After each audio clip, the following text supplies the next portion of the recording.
My name's Regulus today, well every day, and today we're taking a look at my top games of 2022.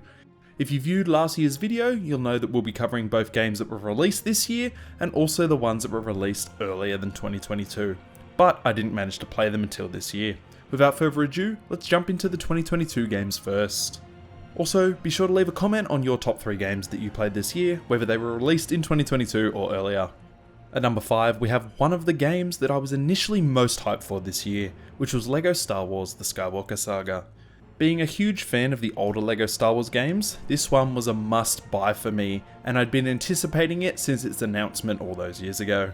With a large multi-planet hub world and tons of missions that follow the main 9 movies of the Star Wars franchise, along with almost infinite collectibles and unlockable characters, if you're a Star Wars fan, then this game will keep you enthralled and entertained for countless hours.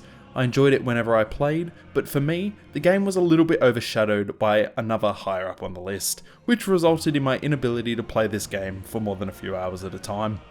Number 4 is a slight cop-out, as this game was released earlier, but it was added to PC in October of 2022, and that game was Persona 5 Royal.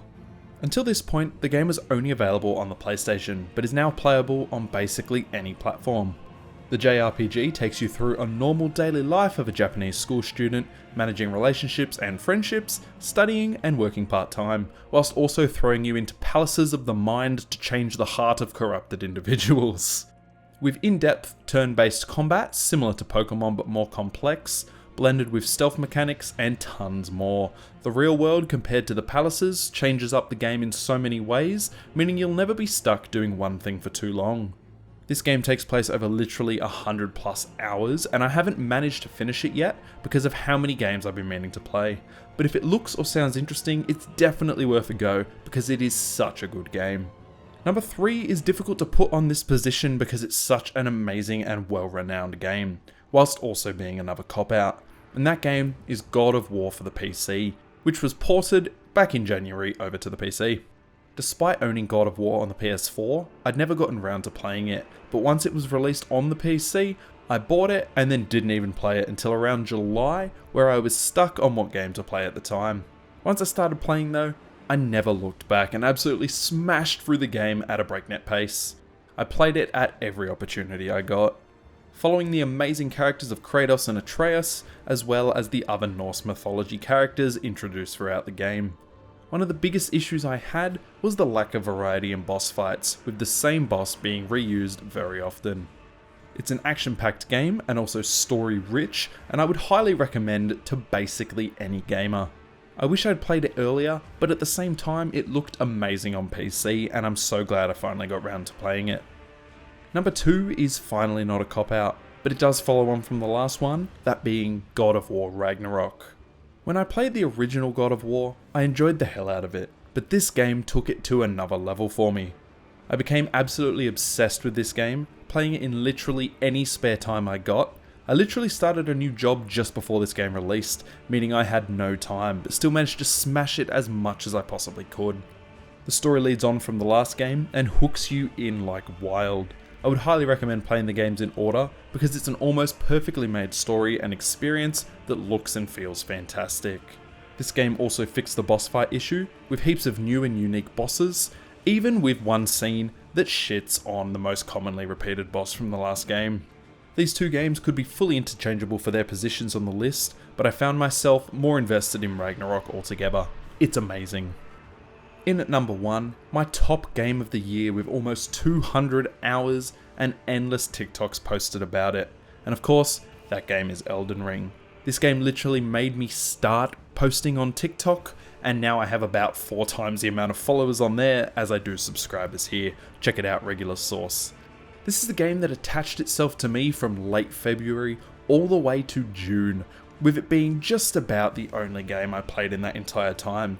I've also just started replaying it again this week.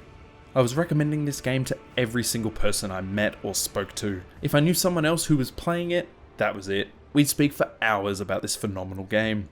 The excitement of discovering any new area or weapon, a boss that you'd never expect, and just the amazing Elden Ring community that existed on TikTok and YouTube. This game was absolutely my full addiction for months, and it sits in basically my top 3 games of all time at this point. It's difficult and punishing, but also one of the best worlds with literally the best and most amazing boss fights in any game ever, and I can't wait for a fully fledged DLC for this game. I don't think I'll be as obsessed with a game anytime soon as I was with this absolute masterpiece. And as an edit, Elden Ring won Game of the Year at the Game Awards, but I promise it was my Game of the Year before that. There's plenty of games missing from my top 5, most likely it's because I haven't played them, but I have 2 honourable mentions for games released in 2022, which my girlfriend played and loved, but I never got round to, and those were Stray and Cult of the Lamb. Then we'll take a look at my top games this year that were released before 2022. These games won't be ranked, but instead I'll list them in the order I played them. The first game I played this year was Spider-Man Remastered for the PS5, all the way back in January. This game got me through my first and only time with COVID, and I enjoyed it a ton, especially because I was super into Marvel at that point, and an open world Spider-Man game where you swing through the gorgeous city of New York is at the peak of Marvel video games. Speaking of peak Marvel video games, right after finishing Spider-Man, I jumped into Marvel's Guardians of the Galaxy, which despite being released by the same company that made the terrible live service Avengers game, turned out to be such an enjoyable and engaging game, with some of the most amazing visuals and characters in a game to date. In May, which punctuated a small interlude in my Elden Ring journey, I jumped into the iconic Bloodborne, as I was craving everything Soulsborne at the time. I quickly learnt that being decent at Elden Ring didn't carry over whatsoever to Bloodborne, and got the floor wiped with my corpse multiple times.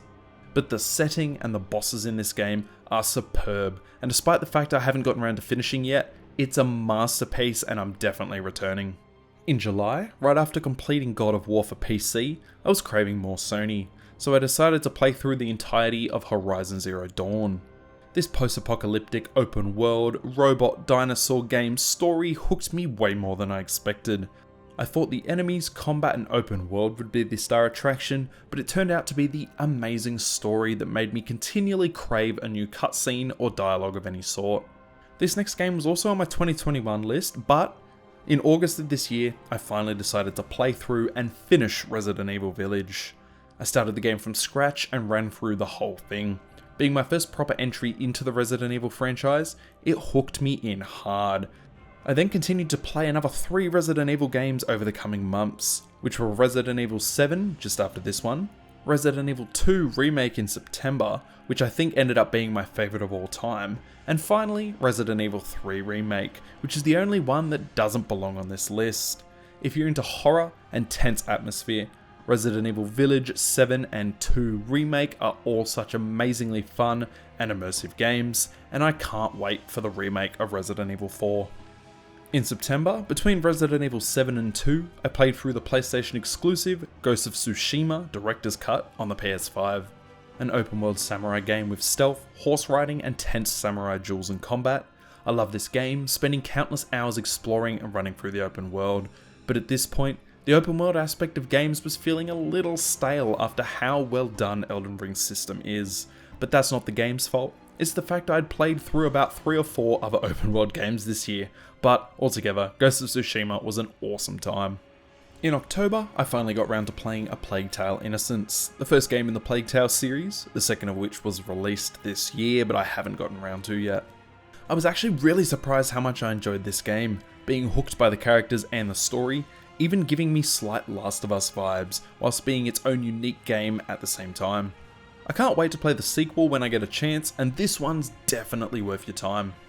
Some other games I played this year that didn't quite make the list were of course Resident Evil 3 Remake, Warhammer 40,000 Mechanicus, which was really fun but didn't stand out to me quite enough, and finally Days Gone, which was another open world game that was way more enjoyable than I expected, but I found myself kinda just wanting it to be over by the end. As you can tell, I played a ton of both new and old games this year, smashing through as many as I could.